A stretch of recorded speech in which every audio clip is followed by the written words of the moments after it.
చీకటి పడుతున్న సమయం. శంకుతీర్థం మెట్లపై ఆలోచిస్తూ కూర్చున్నాడు జీవానందం.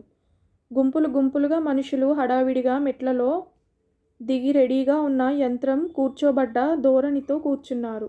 ఇంకా కొద్దిసేపట్లో గంగాహారతి మొదలవుతుంది. ఆ దృశ్యాన్ని చూడటానికి 1000 కళ్ళు కావాలి అంటూ పలువురు శిలలాగా నిలబడి ఉండటాన్ని జీవానందం చూశారు. దీని గురించి ఇంతకు ముందు విని ఉన్నారు. వస్తాను, మీరు వెళ్ళండి నోటి మాటగా చెప్పిన జీవానందం మనసులో వేరే ఆలోచన మారుమోగుతోంది. ఇంకా కొద్దిసేపట్లో నేను గంగతో ఐక్యమైపోతాను. ఆ తర్వాత నిత్యహారతే కదా. ఎదురుగా గంగ కొంచెం తక్కువ వేగంతోనే ప్రవహిస్తోంది. చీకటి ఎక్కను వేగం ఎక్కువ అవుతోంది కదా. ఎక్కువ అయితే మంచిది, త్వరగా సంగమం అయిపోవచ్చు. గంగలో చెత్త తేలుతూ వెళ్తుంది. గుడ్డలు జరుగుతాయి, పువ్వులు మునిగి తేలుతాయి. కొన్ని సమయాలలో శవాలు కూడా తేలుతాయి.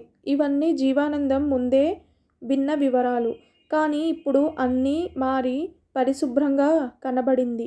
ఒకవేళ ఆయన లాంటి వాళ్ళు సంగమిస్తున్నప్పుడు మొహం చిట్లించుకోకుండా ప్రశాంతమైన మొహంతో ఐక్యం కావాలా అనుకునే గంగ పరిశుభ్రం చేసుకుందో ఆయనకు విచిత్రంగా అనిపించింది.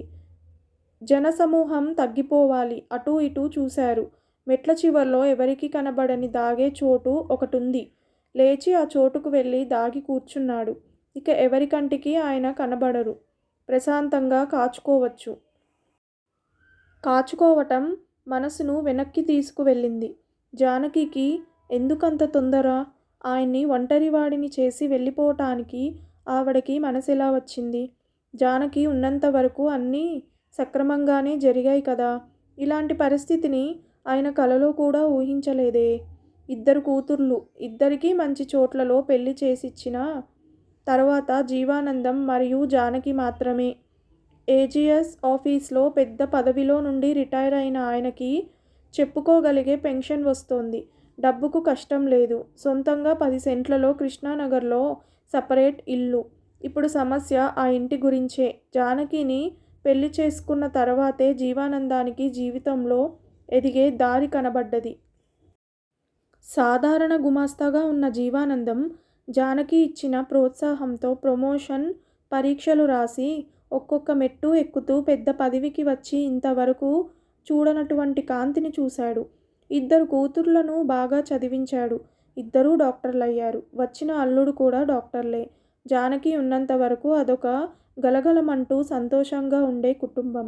కారు మబ్బులు కమ్ముకున్న ఒక పొద్దుటి పూట నిద్రలో నుండి మేల్కోక జానకి హఠాత్తుగా సైలెంట్ అయిన తర్వాత కొంచెం కొంచెంగా సమస్యలు మొదలైనాయి. నాన్న, కాలం చాలా పాడైపోయింది. ఇంత పెద్ద ఇంట్లో మీరు ఒంటరిగా ఉండటం రిస్క్. ఒకరోజు సాయంత్రం సమయం పెద్ద కూతురు మొదలుపెట్టింది. జీవానందం అర్థం కాక ఆమెనే చూశాడు. అక్కయ్య చెప్పేది కరెక్టే నాన్న. ఇప్పుడు కాలం బాగా చెడిపోయింది. టీవీలలోనూ పేపర్లలోనూ ఎన్ని వార్తలు వింటున్నాం. ఒంటరిగా ఉంటే ముసలివారిపై దాడి చేసి హత్య, దోపిడీ. చిన్న కూతురు కొంచెం ధూపం వేసింది.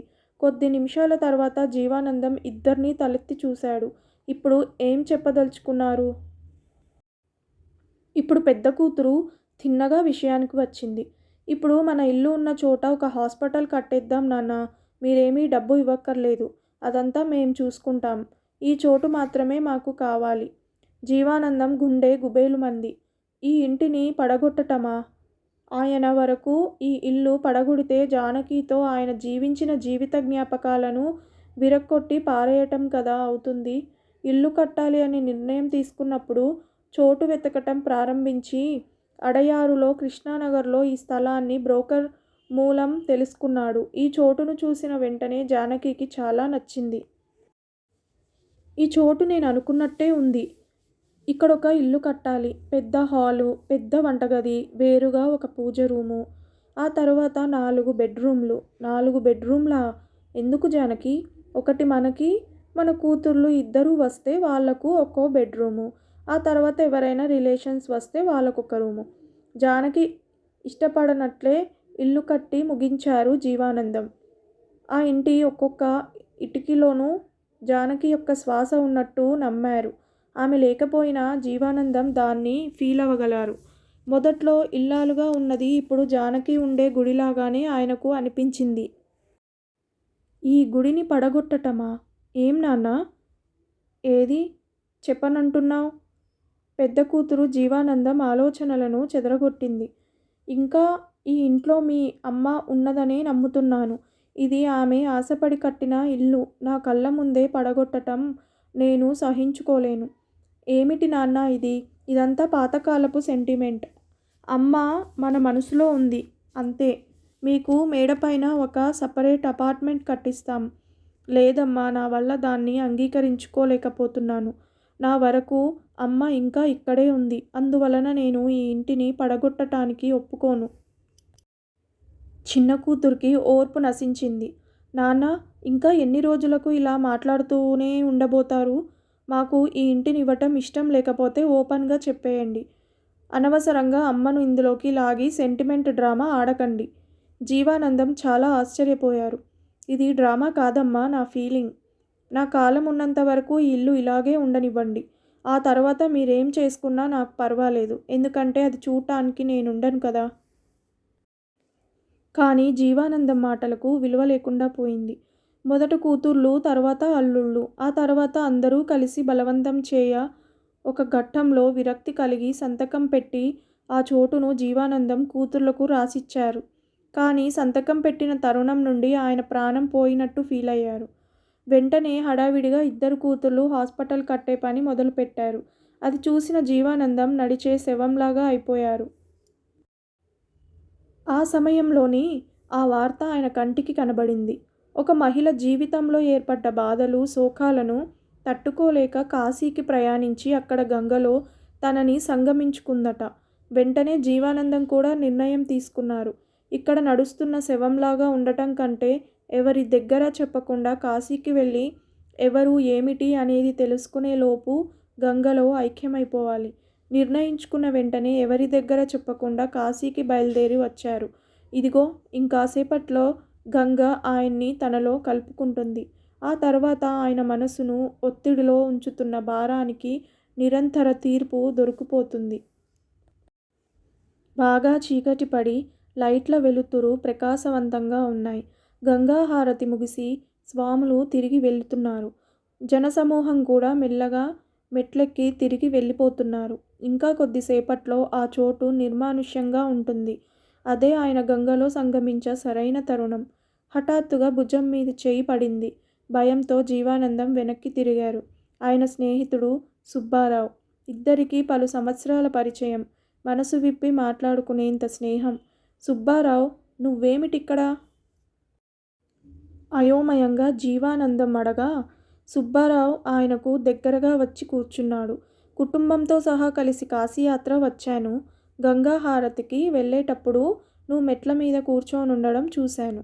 కానీ బోటులో ఎక్కటానికి అర్జెంటుగా పిలుచుకు వెళ్ళారు.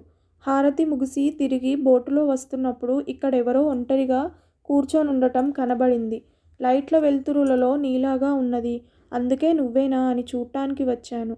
అవును, ఇక్కడ ఒంటరిగా కూర్చొని ఏం చేస్తున్నావు?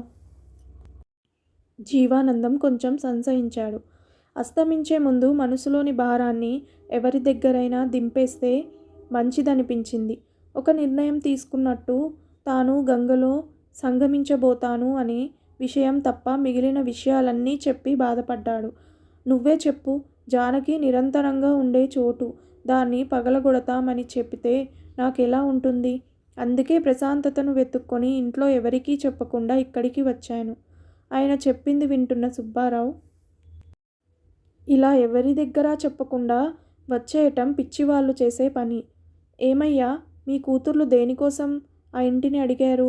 హాస్పిటల్ కట్టడానికే కదా. ఒక హాస్పిటల్ వస్తే ఎంతమందికి అది మంచి చేస్తుంది, ఉపయోగకరంగా ఉంటుంది. అయినా కానీ జీవానందం వల్ల ఒప్పుకోబుద్ధి కాలేదు. లేదు, ఏదేమైనా ఆ ఇల్లు జానకి ఆశపడి కట్టిన ఇల్లు. దాన్ని పోయి పగలగొడతామంటున్నది. మూర్ఖంగా మాట్లాడకు. ఇల్లు ఇల్లు అని చెబుతున్నావే, రేపే ఒక పెద్ద వరదో లేక భూకంపమో వచ్చి ఆ ఇల్లు పడిపోతే ఏం చేస్తావు? ఏమీ చేయలేవు కదా.